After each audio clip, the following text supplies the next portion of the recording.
Bonjour, dans cette petite vidéo, j'ai décidé aujourd'hui d'aborder le thème de la minceur. La minceur et l'image de soi. Pour moi, ça va un petit peu ensemble. Vous allez comprendre pourquoi. Depuis plusieurs années, vous savez, j'anime des ateliers de coaching et j'ai souvent eu l'occasion d'animer des choses sur la minceur et l'image de soi. Alors, la question souvent qu'on me pose, c'est comment mincir, qu'est-ce que je dois manger, etc. Vous allez voir que ce n'est pas uniquement une question d'alimentation, mais aussi une question d'image interne. Alors, qu'est-ce que l'image interne? C'est tout simple, c'est tous les conditionnements de mon passé, toutes les expériences que j'ai vécues, tout ce qu'on a pu me dire, et aussi tout ce que moi je me suis dit. C'est donc tout ça qui transforme finalement la réalité, c'est-à-dire ce que les gens voient, par rapport à ce que moi j'imagine à l'intérieur de moi. Parce que cette image que j'ai de moi-même, si je dis « oh, je me trouve laid, je me trouve moche etc. », il y a très souvent, cette image, elle est tronquée, elle est faussée. Et le but, finalement, ça va être de pouvoir remettre les choses à leur place, pour voir ce que les autres voient quand ils vous voient. Si, par exemple, on va faire une expérience, imaginez, vous regardez des photos de vacances. Bon, déjà, la première chose que vous voyez sur une photo, c'est vous. En général, c'est ce qu'on fait tous, on se cherche. Où est-ce que je suis, moi, sur la photo? Et j'aimerais vous poser la question suivante. Qu'est-ce qui se passe quand vous regardez une photo de vous, en vacances ou ailleurs Qu'est-ce qui se passe dans votre tête? Qu'est-ce que vous pensez de cette image qui est là devant vos yeux? Quand vous voyez cette photo, quel jugement est-ce que vous portez sur cette image? Posez-vous la question, là, tout de suite. Qu'est-ce que vous pensez également quand vous voyez votre corps, quand vous voyez votre attitude, votre façon d'être, si vous êtes assis, debout, etc. Et en même temps, je vais vous poser une question, j'aimerais savoir qui vous a dit ça à propos de ce que vous pensez. Est-ce que vous avez la preuve que ce que vous pensez est vrai? Vous voyez, ça c'est une façon de mettre de la conscience sur une croyance, sur une limitation intérieure de me dire je suis trop ceci ou pas assez cela. Tout ça pour dire que la vision du monde, c'est simplement une question de point de vue. C'est-à-dire que vous voyez selon une apparence, selon une déduction, vous voyez quelque chose qui est en vous, vous vous considérez par exemple, vous dites j'ai une mauvaise image de moi, voilà, ça c'est vraiment votre pensée, un filtre à l'intérieur de vous qui vous dit ça. Maintenant, il est important de savoir qu'il peut y avoir un décalage avec la réalité. Vous voyez la différence, c'est que si quelqu'un vous fait un compliment, par exemple, quelqu'un va vous dire « Oh, c'est chouette, tu es bien, je sais pas, ou même un vêtement, c'est super ». Si vous avez cette image qui est tronquée à l'intérieur, ben forcément, vous n'allez pas le croire. Vous allez vous dire que soit la personne vous ment, soit c'est pour vous flatter. Vous voyez ce que je veux dire? Autre chose encore, si vous pensez, par exemple, je suis moche, je ne suis pas intelligent, ce n'est pas seulement lié à l'image de soi, ça peut être lié à plein d'autres choses, eh bien, ce que vous allez penser va devenir votre réalité.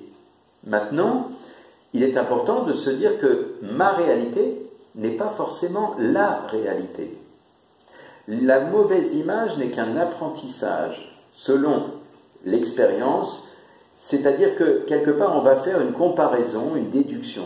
Mais vous n'êtes pas né avec cette image. C'est important, je répète, vous n'êtes pas né avec cette image. Une personne qui a une mauvaise image d'elle-même a appris à avoir cette mauvaise image.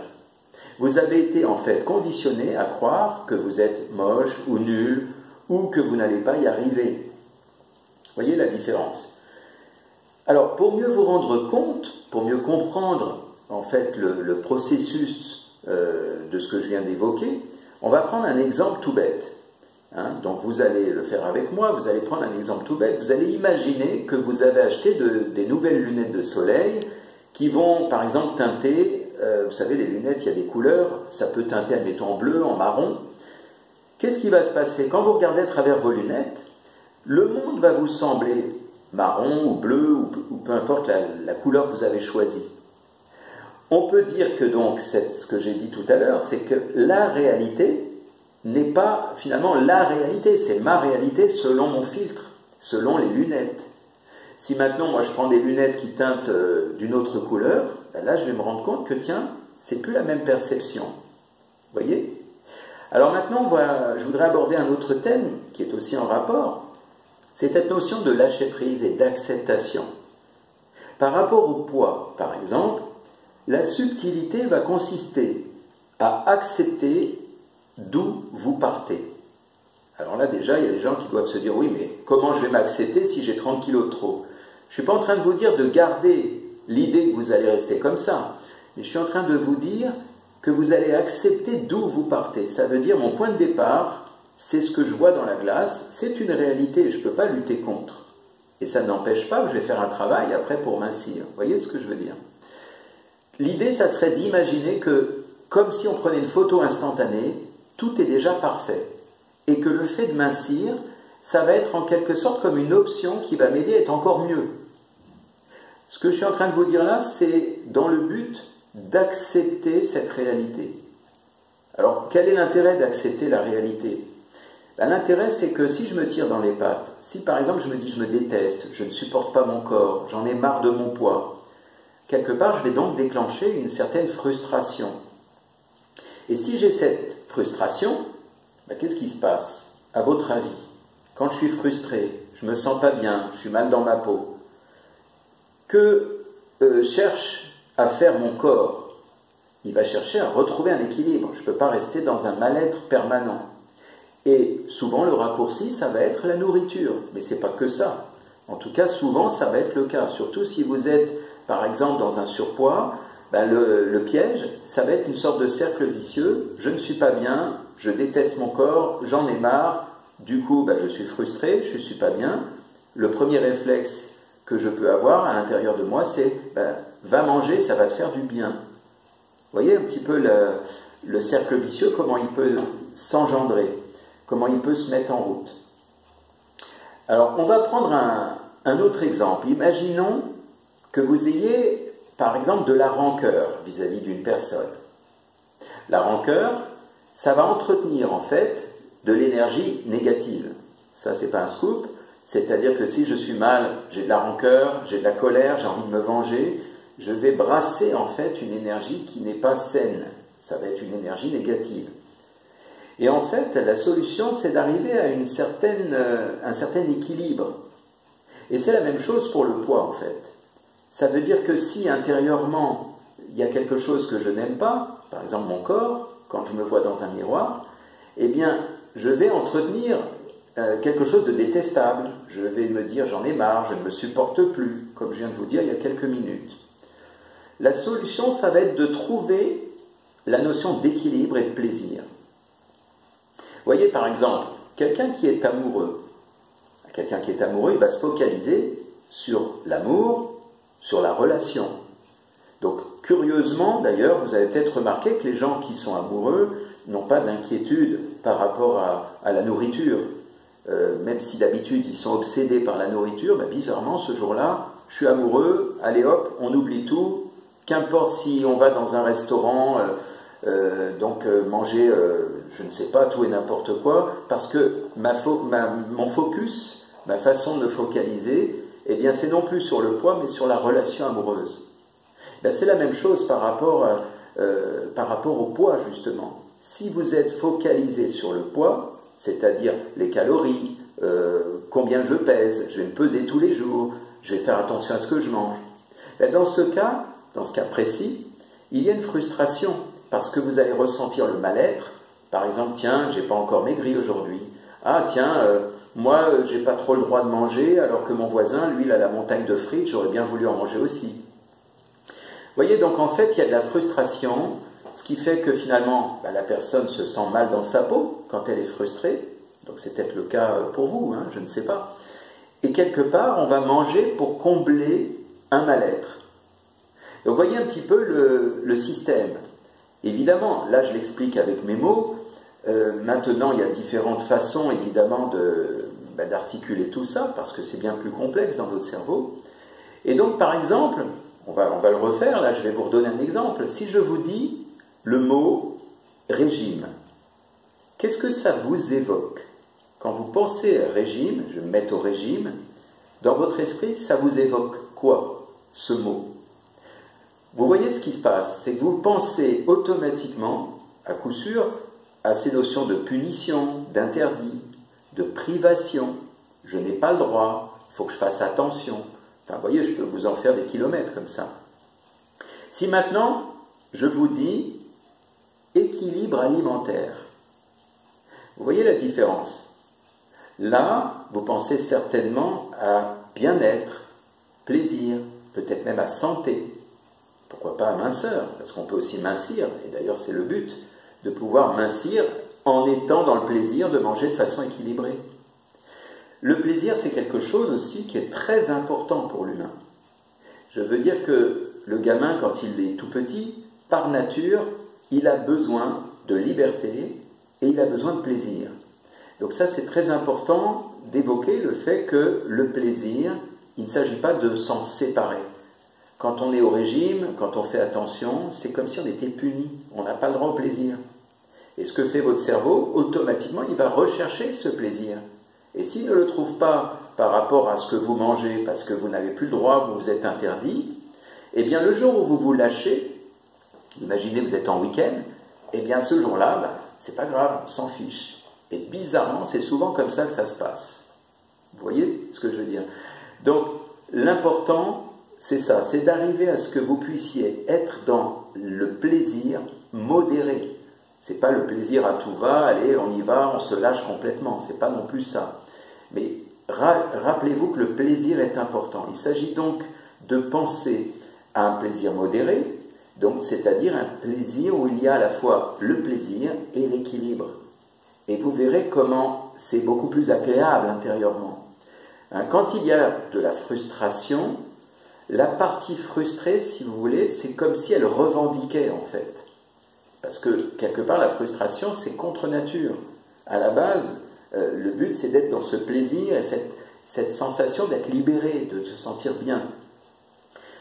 Si vous voulez, la frustration, ça va créer un conflit à l'intérieur. Ça va donc créer une sorte de déséquilibre. Un autre exemple me vient à l'esprit. Là, par exemple, on pourrait penser à deux enfants, dont l'un serait jaloux. Imaginez, voilà, peut-être vous avez des frères et sœurs, il y en a un des deux qui est jaloux. Imaginez, la maman va s'occuper donc d'un des deux, et puis l'autre, qu'est-ce qu'il va faire? Il va donc provoquer sa maman pour essayer d'exister à ses yeux, pour essayer de montrer qu'il est là, lui aussi, qu'il a son mot à dire. Et moi alors? Vous voyez un petit peu on imagine bien le scénario de deux frères, admettons, ou frères et sœurs, peu importe, et il y en a un qui est jaloux et qui essaye de faire du bruit, de bouger des choses dans la pièce pour que sa maman soit à l'écoute. En fait, l'idéal, c'est quoi? Ça serait que la maman puisse s'occuper finalement des deux enfants. C'est pas toujours comme ça que ça fonctionne, mais en tout cas, l'équilibre, il est là. C'est un peu pour un peu pour l'autre. Eh bien, au niveau de votre cerveau, c'est exactement ce qui se passe. Le cerveau, si vous l'empêchez à un certain niveau, par exemple, je me prive parce que finalement, je suis au régime, mon cerveau, il va chercher à rééquilibrer d'une manière ou d'une autre, il va se débrouiller pour éviter d'être dans cet entre-deux. C'est pareil, être dans un entre-deux, c'est pas forcément un équilibre. Vous avez sans doute déjà eu cette occasion de tester le fait d'être un petit peu entre deux, de vous dire zut, je ne sais pas trop, par rapport à une décision par exemple. Donc vous comprenez que l'équilibre est indispensable à la vie. D'ailleurs la vie est faite d'équilibre. En permanence, ça aussi, il y a des hauts et des bas comme on dit, mais plus vous vous rapprochez du centre, plus vous êtes dans cet équilibre, et mieux c'est pour vous. Dans les extrêmes, on le sait très bien, c'est toujours un peu chaotique. Si on est dans le trop ou dans le trop peu, c'est du déséquilibre, qu'on le veuille ou non. Donc au niveau de votre cerveau, il vaut mieux par exemple manger, selon lui, selon votre inconscient, ça va être, autant manger plutôt que de se sentir dans cet entre-deux, parce que c'est inconfortable. Donc ce que fait votre cerveau, s'il n'a rien, par exemple vous l'avez privé pendant un certain temps, eh bien, au moment où vous lui donnez une sorte de récréation, vous lui dites, en gros, ça y est, on est en week-end, on se lâche, qu'est-ce qu'il fait? Il va trouver un moyen avec les moyens du bord, et les moyens du bord, ça va être les gâteaux, ça va être ce qui se passe autour de moi, en fait. Donc quand vous faites un régime, eh bien, quand vous regardez par exemple les calories, quand vous vous posez de façon obsessionnelle, en fait, vous vous posez plein de questions, il faut que je fasse attention, ça c'est peut-être un peu gras, demain j'ai un anniversaire, alors il faut peut-être que je mange moins aujourd'hui. Ben, vous faites en quelque sorte une sorte de contrôle, en fait. Vous contrôlez le poids. D'ailleurs, c'est comme ça qu'on parle aujourd'hui. On dit oui, je vais contrôler mon poids, je vais essayer de contrôler mon poids pour faire attention à ce que je mange, pour ne pas grossir. Le problème, c'est que le contrôle du poids, encore une fois, c'est contre nature. Pourquoi? Parce que, quelque part, le poids, c'est quelque chose qui n'appartient pas au mental. Le poids, c'est quelque chose qui est censé s'auto-réguler.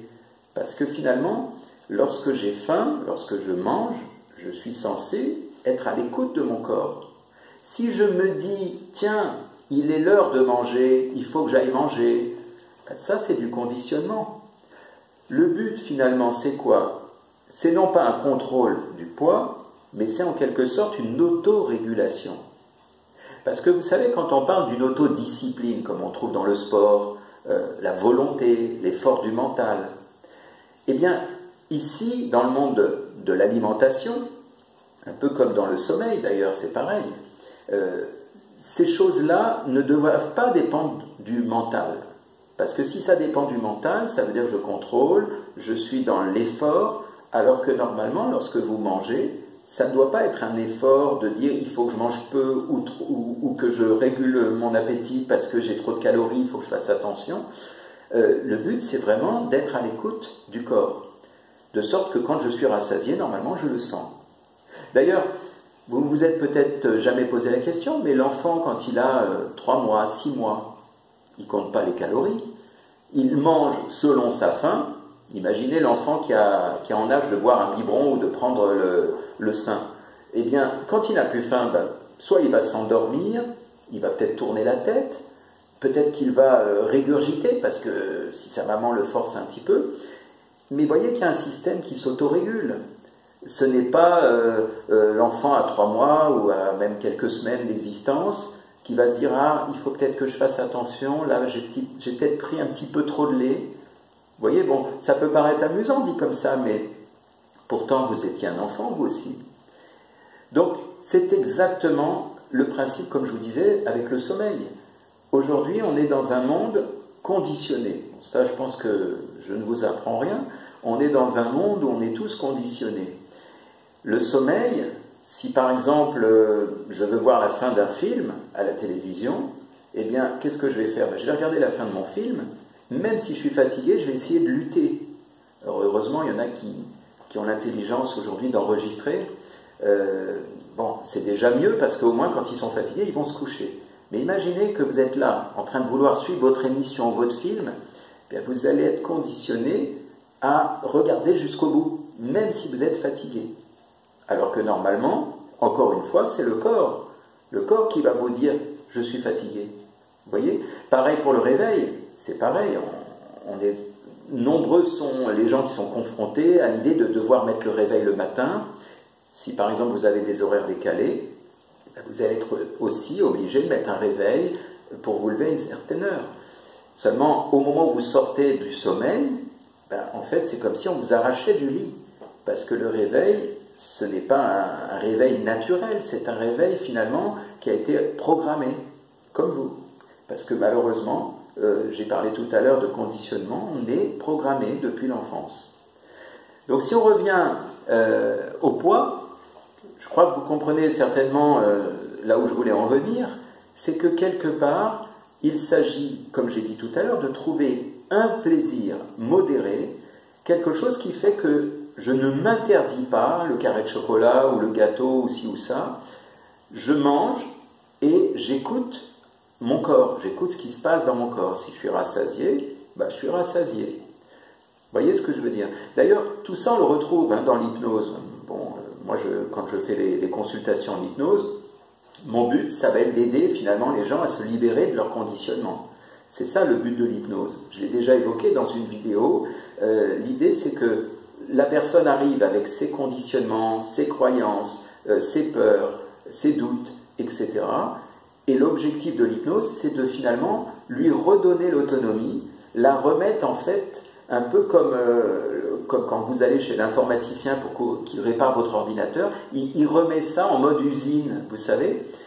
Bon, vous n'allez pas redevenir un bébé, c'est sûr, il y a vos expériences, elles sont utiles, sauf que tous ces conditionnements qui finalement vous pourrissent l'existence, qui vous empêchent finalement d'être naturel, d'être vous-même, eh bien, tout ça en fait, c'est ça le but de l'hypnose, c'est de vous aider à vous en libérer, de vous libérer finalement de tous ces blocages, de toutes ces peurs, de toutes ces choses qui viennent vous parasiter et vous faire croire qu'il faut faire attention à ça, il ne faut pas trop manger, ah oui mais si je mange ça je vais grossir. Vous voyez l'idée?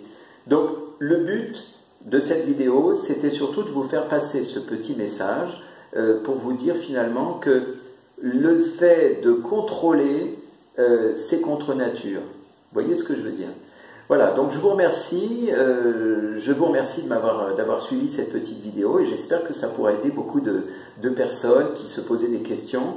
Donc la mission pour vous elle est très simple, c'est-à-dire en fait mangez tout ce que vous voulez de façon modérée et n'oubliez pas, faites-vous plaisir. Ça c'est très important.